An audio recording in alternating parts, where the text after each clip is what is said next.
Dr. Ismaeel is غني عن التعريف. Ismaeel Ahmed Fahmi. He is a well-known literary figure in the literature field. It's a pleasure to see you, Dr. Ismaeel. And well, he is having some health issues, so inshallah we wish you all the best, Dr. Ismaeel. Inshallah, quick recovery. Thank you so much. And we would like today to give him the chance. Thank you so much for being with us, Dr. Ismaeel. We'd like to give him a chance to give his own presentation. Yes, Dr. Ismaeel, please. Thank you so much. Good morning, everyone. Good morning, Dr. Is my voice audible? Is it clear? Yes, it's clear, Doctor. It's reaching us. Thank you very much. Thank you very much for this presentation. Thank you for this wonderful opportunity.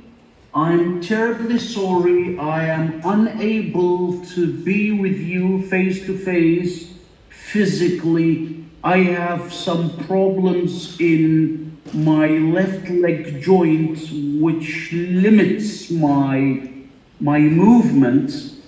My presentation is going to be literary allusions and their implied cultural significance. And I'm gonna talk about some challenges in teaching English literature. Is that all right? Yes, Doctor, that's quite all right. Thank you. Yes, go ahead. Good, good. Please, when there are problems with my voice, when the voice is unclear, please tell me to address the problem at the right moment. Yes, Doctor, we will. Yes. Now, I start like teaching the topics of English literature may frequently take the instructor far away from the immediate goals of confirming the basic rules and broad characteristics of ordinary, unequivocal language use. The literary text is obviously accompanied by its unique context, which may modify or may alter what the actual writing means to say. Here, the structural patterns of the literary language will have to play second fiddle to the culture-specific elements latent in the creative text.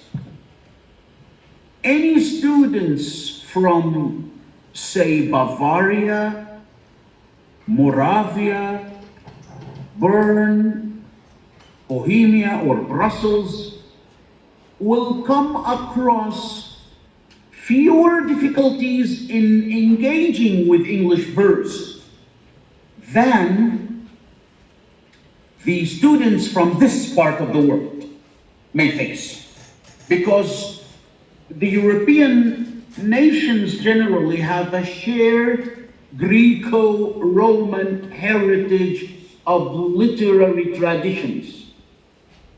One of the literary pieces which embody the challenges facing the instructors and the students of English literature in this part of the world alike is ode to Saint Cecilia's Day, 1687, written by John Dryden, 1631-1700. Now, the vocabulary items or the poetic diction used in this ode is hardly a challenge to the students, even though the poem is more than 3 centuries old. The challenge begins with the title itself. Who is Cecilia? And what is saint? And what is an ode? And why 1687? And when we read the poem, right from stanza number 1, we come across the chain of being theory. Obviously, our students know next to nothing about the chain of being. Now, from stanza 1, the students face a cultural context alien to them. And this is just one example of what they face when they are doing literature that is written in English, particularly poetry. That cultural context is the source of creativity for the poet. It is responsible for the production of the creative text. But it is the element that bars and mars communication, and it complicates the deciphering of the meaning among the students who come from this part of the world. To be more exact, what